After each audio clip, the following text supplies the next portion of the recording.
fiery horse with the speed of light, a cloud of dust, and a hearty Hi-Yo Silver, the Lone Ranger.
With his faithful Indian companion Tonto, the daring and resourceful masked rider of the plains led the fight for law and order in the early western United States. Nowhere in the pages of history can one find a greater champion of justice. Return with us now to those thrilling days of yesteryear. From out of the past come the thundering hoofbeats of the great horse Silver. The Lone Ranger rides again. Come on, Silver. Let's go, big fellow. Hi-Yo Silver! Hooray!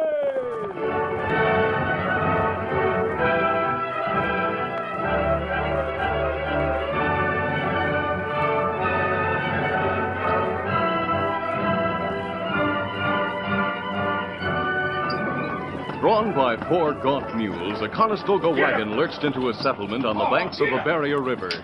Rain pounded on the wagon's patched cover, and mud clogged the wheel spokes. The driver was Sandy Crawford, a California-bound emigrant, whose young wife sat beside him, a spare piece of canvas drawn about her shoulders. Peering ahead, she exclaimed, "Look, Sandy, there's the river. The worst is over." Yes, Lottie. And there's a bridge. It's the first bridge we've seen since we left St. Joe. Come on, get up. As they spoke, the wagon rolled up the ramp of the log bridge. The mules, testing the flooring with cautious hoofs, came to a voluntary halt beside a watchtower. At the same time, 2 men emerged, one wearing an open oilskin coat. He clutched the butt of a holstered 6-gun as he growled, You folks belong to the wagon company you just crossed? Yes. We're trying to catch it before dark. Got any money? Money? What is this, a holdup? Yeah, there's some as calls it that. But when you stand delivered to me, the law's behind me. Just who are you? Heath Mull's the name. And I collect for using this toll bridge. What's the charge? $5 for a wagon. What? But, Mr. Mull, we haven't 5 cents. Look here, Eve, if these folks Keep are... out of this, Bill. Pilgrim must have something worth the price of crossing. We had to sell everything we could spare along the trail. You got a good rope hanging there beside you. That's the same as a lifeline. I've got to keep it. Well, if you won't part with anything, it's no use talking. What'll we do? You can go back where you came from or try the ford upriver. That river's rising. I can't risk fording it with my wife along. I'll share the danger, Sandy. No, Lottie. I'm crossing this bridge. Try it and I'll shoot your mules. I've done the like before. Why, you... Sandy, don't make trouble. Go to the ford. All right, dear. All right, back. Back up, you critters. Come on, get around. Yes. Father! Eve, I thought those other emigrants paid for those folks. They did. But I couldn't tell the pilgrim that. I'd have to try to collect from him, too. They might drown. Yeah, what's the difference? We're working our game for all we can get. Yeah, we're making as much as the bridge company by overcharging on wagons. And I'm scared of that new supervisor, Lem Jordan. Yeah. Jordan's due to check the cash and toll books today. You suppose he... Bill, we're safe. Those immigrants don't know they're being rooked. And anyhow, they never come back. Yeah. That's so.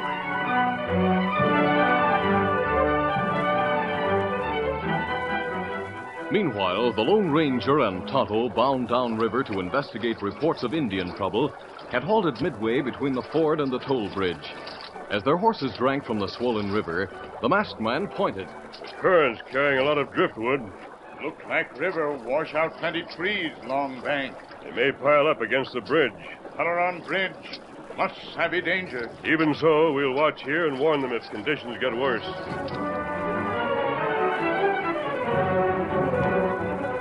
As the masked man and the Indian took up their vigil on one side of the river, Sandy Crawford turned his reluctant mules into the ford from the other bank. Gee there!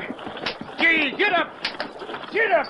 Sandy, the wheels are into the hubs already. We'll be all right if the bottom's solid. Get up, you critters! Look at the logs out there. They're dangerous. I'm turning back. Oh! Oh, get up! Come The on! mules are balking. We're stuck in some soft sand. There's a tree headed straight for us. It hit the wagon. We almost upset. The limbs are tangled in the wheel. I can't get it loose. It'll catch more driftwood. Sandy, what are you doing? Steady, dear. I'm cutting the mules loose. But what about us? I'll come across the shore with a rope and pull you over there. Anything you say, Sandy. Bye, sweetheart. Here I go. As Sandy plunged into the river, a mass of debris hit the wagon broadside. Diving and dodging, he strove to keep himself and the rope free from the swimming mules and the driftwood. I'm making it. Hold on, Lottie. I'm touching bottom. I'm across. Tie the rope under your arms. Oh. Turning, Sandy saw the big wagon overturn like a swamp schooner. He had a glimpse of his wife's body as she hurtled from the driver's seat into the mass of debris. Then the heaving snags and branches hit her. Desperately, he shouted. Lottie! No answer came back, for although a branch had snagged the young woman's dress and she lay momentarily safe on a tree trunk, her fall had left her stunned and speechless. An instant later, the driftwood swept over the wagon, bearing shreds of its cover like flags of victory. Then it vanished around a bend. Overcome by horror and exhaustion, Sandy sank to his knees, sobbing. Oh, Lottie. She's gone. She's gone.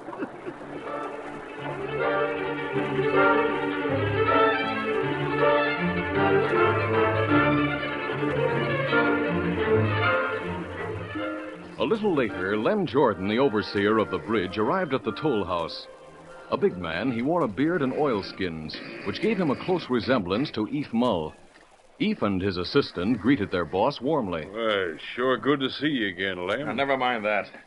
How much is the river rising? Oh, about an inch an hour, boss. What about driftwood? It hasn't bothered yet. Now, break out your pike poles and lanterns. Keep watch tonight. Now, wait, Lem. We don't get paid for working nights. All right, I'll watch things myself. As for your pay, I hear you fellas are spending far more than you earn. You think we're cheating the company? There better be $9,027 in the cash box. That's what the $3 toll on 3,009 wagons adds up to. Looks like you've had a spy counting the wagons. Well, you'll find every cent here. Yes, I guess you're too smart to rob us. But you've certainly been overcharging the immigrants. You can't prove it. Didn't a wagon company heading west cross today? Sure. Well, I'm going that way in the morning. I'll overtake those people and find out what they paid. Well, suit yourself. Bill, let's go to the cafe and eat. All right. Eve, we've got to get out of town pronto. And lose all that easy money? Not much. Lem will sick the marshal on us. No, he won't. He's going into the river tonight.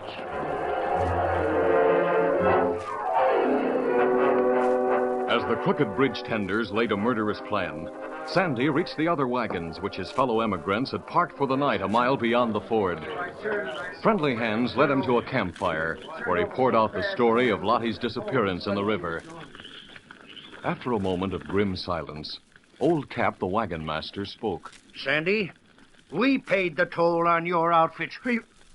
You did? Sure, we all chipped in. We knew you were broke. Why, That miserly toll taker figured to collect twice. He the same as murdered your wife. You ought to plug the polecat. I will.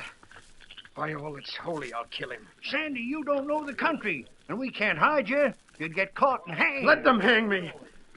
It doesn't matter with Lottie gone. We all thought a heap of your woman. Then help me square accounts.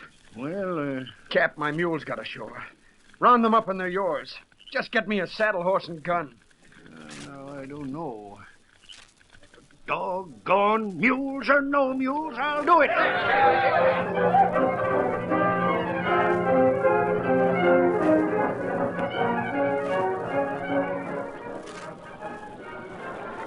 Driftwood piled up, Kemosabe. Something caught a lot of it and held it up. Look, big bunch coming. There are some rags hanging from the branches of one tree. Ah, he sees someone on tree. Yes, it's a woman. Get mounted. Easy, big fella. Easy. Come on, Silver. Get him up, Scout. We help you. Hold on. We'll get ahead of that driftwood, then swim our horses out. Here, good place to go in. Come on, big fella. Swim!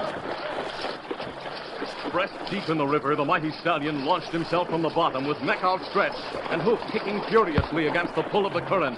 At the same moment, the Lone Ranger flung himself from the saddle and grabbed Silver's mane with one hand. The trees and brush hopped toward them. Don't move, miss. I won't. This way, Silver. Put your shoulder to this log. A sudden eddy caught the driftwood. Whirling, it threatened to entrap and drag both horse and rider to their death.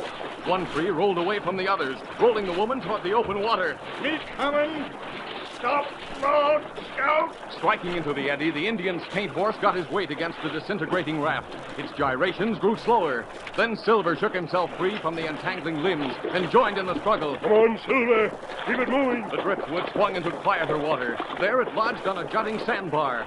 Seconds later, the masked man had the young woman in his arms and had reached the shore. Are you hurt, ma'am? No, I'm all right. Come, Silver. Me get blanket corner. Don't let my mask frighten you. Who are you? I'm Lottie Crawford, and I'm too grateful to care about your mask. Oh, what happened? Our wagon upset at the ford. Well, Sandy, my husband, was trying to get me to shore with a rope. Were you with a wagon company? The others crossed the bridge. We couldn't pay the toll. I see. Here, blanket. Thank you. Please help me find Sandy and my friends. The others must have made camp by this time. We'll take you there.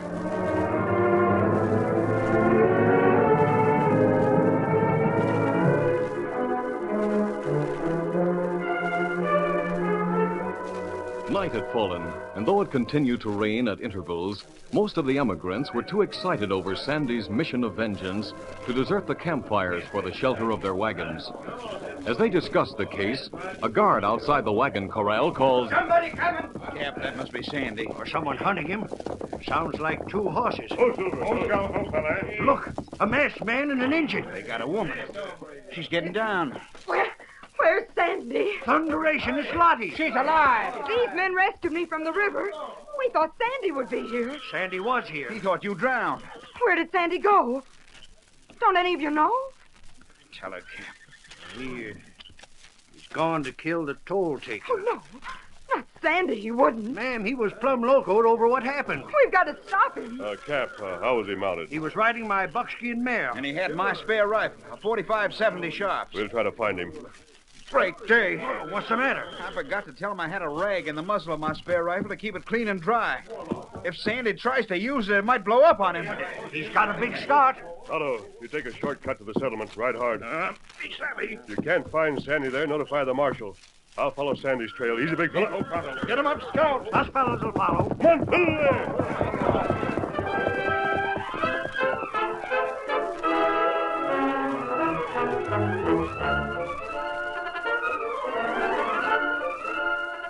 The curtain falls on the first act of our Lone Ranger story.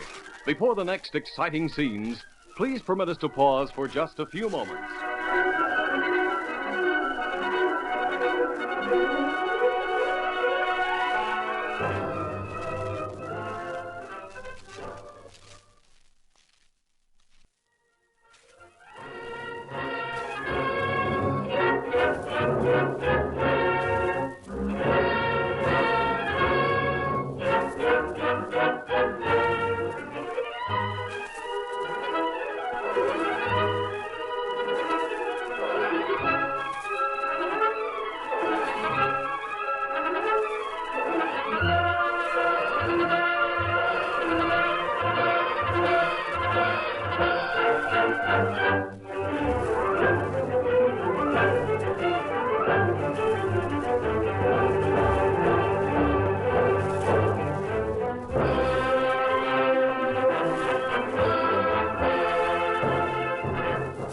now to continue our story.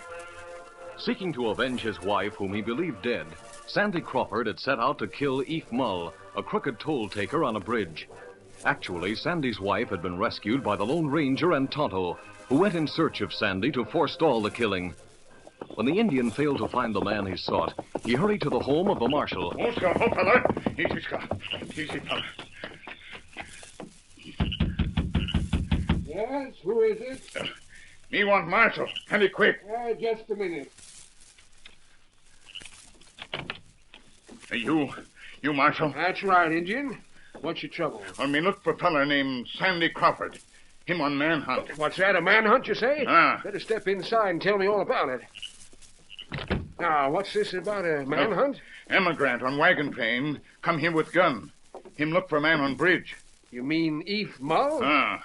Him crooked. I'll admit I've heard stories about some of his dealings, but never anything that could be proved. What'd he do to the emigrant? Not let him go over bridge. Emigrant try to cross Floodwater. Him lose wagon, lose mules. Him think wife lost. You don't say.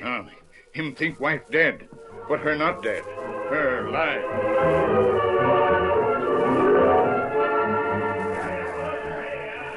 Eve Mull and his helper Bill sat in a cafe. They were discussing murder plans, and their victim was to be Lem Jordan, overseer of the bridge. Jordan ought to be alone on the bridge now. I don't like the idea of slugging him and throwing him into the river. He might get out. I want it to look like an accident. There's no other way to get him. Well, all right then, Eve. Let's get going. Hey, wait, Bill. That's the marshal coming through the door. He's headed this way. Howdy, Marshal. Oh, Mull, you're just the man I'm looking for. Yeah, what's on your mind, Marshal? I've heard a few reports about you, about the skinflint way you've been operating that toll bridge. Yeah, they're lies. No one can prove anything against me. Wasn't there an emigrant and his wife who wanted to cross with a mule-drawn wagon? There's been a lot of immigrants, you know that. Most of them have wives and wagons. One hombre in particular. You turned him back because he didn't have any cash. Now, as I get the story, he found out later you'd been paid for his crossing. I don't know what you're talking about. That same emigrant tried to ford the stream. He thinks his wife drowned. Now, see here, Marshal. If anyone wants to bring charges against me, let him do so. I didn't come here to tell you that, Mull. I came here to tell you that this same emigrant is gunning for you. You're joking. No joke about it. Injun just told me. Hey, that pilgrim must be locoed. Well, you've been warned. Hey, wait. I can take care of myself, but our boss... What about him? He's alone on the bridge. Might get mistook for me. Yeah, that's so. You and Lem are hard to tell apart when you got slickers on. I'll pass the word to Lem. Good idea. Come on, Bill. Yeah.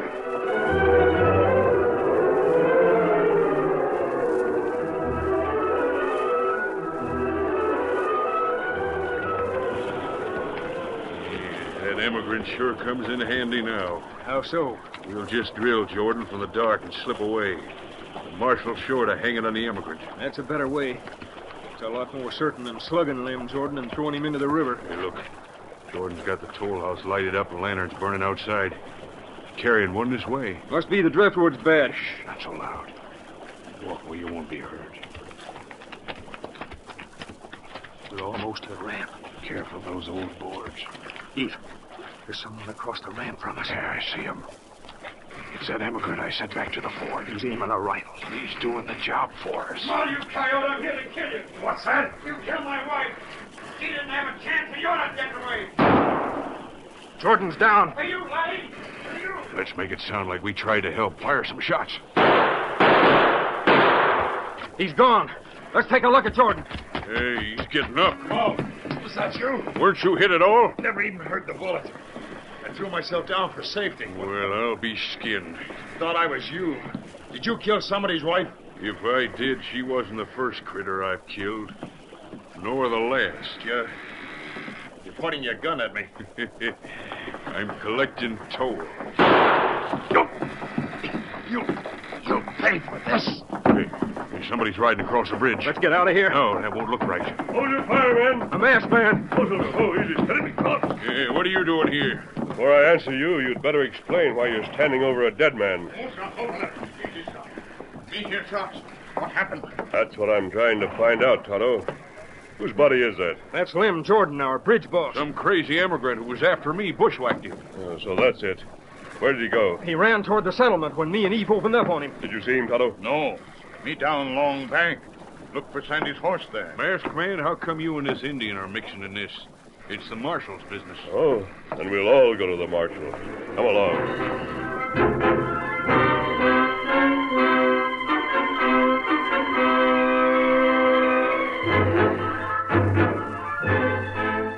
Meanwhile, the marshal, who used the front part of his saddler's shop as an office, had resumed hearing the horse-stealing case.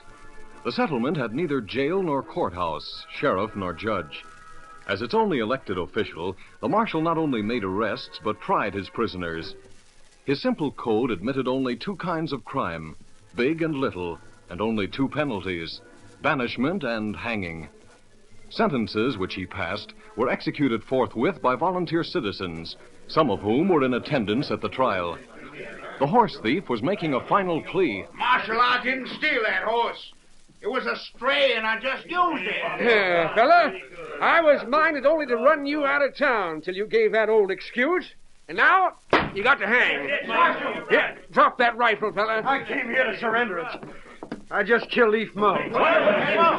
So you're the pilgrim who was after his hide, huh? Oh, why'd you do it? He turned my wagon away from the bridge after the toll was paid. My wife drowned at the ford. Well, son, if that's so, you done the right thing according to my lights. You look kind of wild-eyed, though. Better sit down. Marshal, look out there. What? A masked man. And he's coming in. Say, who's that with him? It's Mull. Mull, I missed him. Well, dog my cats. Marshal. Say, who are you? What's that mask mean? We'll talk about that later. I want to report a murder. What the Sam Hill's going on here? First, this pilgrim says he killed Mull, and then Mull shows up. Who's dead this time? Jordan, the bridge overseer. If you're making a fool of me, I'll... It's the truth. It sure is, Marshal. That crazy immigrant shot him by mistake like I was afraid he would. Well, now I begin to savvy. Doc, you better fetch in the body. Yes, I'll go now. Eve, did you and Bill see the shooting? Yeah, we sure did. Just before we could get to the boss and warn Lem, the immigrant fired one shot and ran. Bill and me fired at him, then went to look after Jordan. He didn't give the boss a chance. He said he wasn't going to give him a chance. Is that so, Pilgrim? Yes, I shot him. I'm sorry I killed an innocent man. I'm sorry I shot at all. That don't help none. If you'd plugged Mull for the reason you said, I'd have let you go. But killing Jordan is murder, even if you got the wrong man. I know. Lem Jordan was a good fella. Never hurt anyone. We got two eyewitnesses to bear out your confession that you killed him, so you got to hang. I'm guilty. I'm willing to pay. Just get it over with. Well, you sure are an obliging critter. Boys, he's number 2 for the Cottonwood. Take them out. All right. Hold on, Marshal. Let's not add a mistake of justice to the mistake already made. Now, mister, this isn't any highfalutin court. But a case like this would hang anyone, anywhere. This man's fellow emigrants will soon be here. They and the doctor may have something to add to what you now know. I know enough as it is. Masked man, you seem to want to help me, but what's the use? I don't want to live without my wife. Kemosabe. Yes. Maybe better we tell him wife alive. No, it'll be far better for him not to know if worse comes to worst. All right, get going, boy. Come on, you prisoners. All right, stand back. Hey, what? No one passes this door. Masked man's pulled his gun. Him and the engine are covering us. Marshal, I hope to avoid this, but you forced me to do it. Hello. Collect their guns. Me got him. And now, Sandy, that rifle kick hard when you fired it? Oh, it sure did. It kicked like a mule. I never had anything hit my shoulder like that. It most knocked me over. Where's the rifle? Right here, by this box. Me take it, Marshal. No, let the marshal have it, Tonto. Mister, the sharps might be loaded, and I might... I'm not afraid of you shooting me with it. Open the breech. The ejector pulled loose from the shell rim. There's an empty shell in the breech. Can you remove the shell? No, I can't seem to get it out. The shell seems to be swelled up and stuck. Try the ramrod. All right. But I don't savvy what... What's the trouble? The ramrod won't go but an inch down the muzzle. Is a bullet lodged there? Yes, there is. I can see it. It's stuck there because the man who gave the rifle to Sandy had put a rag in the muzzle to keep the barrel clean and dry. Oh, how do you know? He told me. What's that? Marshal, don't you see what it means? What? Thunderation, yes, I do. This Sandy fella couldn't have shot Jordan. Eve, you and Bill and Sandy are the only ones who shot. The Pilgrim couldn't have killed Jordan, so it must have been one of you. No. Why should we kill our boss? That isn't hard to guess, knowing how you treated the Crawfords. Jordan either knew or you were afraid he'd find out that you were cheating toll payers. See, Eve, I told you. Shut up. It was all your idea. You killed the boss. I didn't have any part in it. Shut up. No, I'm not going to hang for what I didn't do. I'll shut you up. Oh, no, you won't. Well, that stopped him. Good work. You want some more? No. All right, now take it easy, Eve. You're all through. That goes for both of them. I'll take charge of them varmints. They're yours, Marshal. Here you are. Huh? Oh, Sandy. Bloody. Are you really, truly here alive? Of course, darling. But I thought Let's you were... not think it over now. Let's just hold each other. Yeah, masked man, what made you think in the first place that Sandy was innocent? Because Jordan lay face down. No man struck by an ounce of lead from a buffalo gun at a short distance ever fell like that. Well, you've sure righted a lot of mistakes. On account of not wanting to make another, I'm going to ease up on that there horse thief and just run him out of town. Marshal, I'm going. Marshal, when me take Mull's gun, me feel money belt on him. Good. I find him whatever's in it for the way he treated this young couple here. And they'll get the money for a new outfit. You can't do that. You won't need it where you're going, Eve. There's no toll bridges there. Come on, Tonto. Adios. Adios, mister. Darling, tell me just one thing now. Who is that masked man? The Indian told me he's the Lone Ranger.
This is a feature of the Lone Ranger Incorporated, created and produced by George W. Trendle, directed by Charles D. Livingston, and edited by Fran Stryker.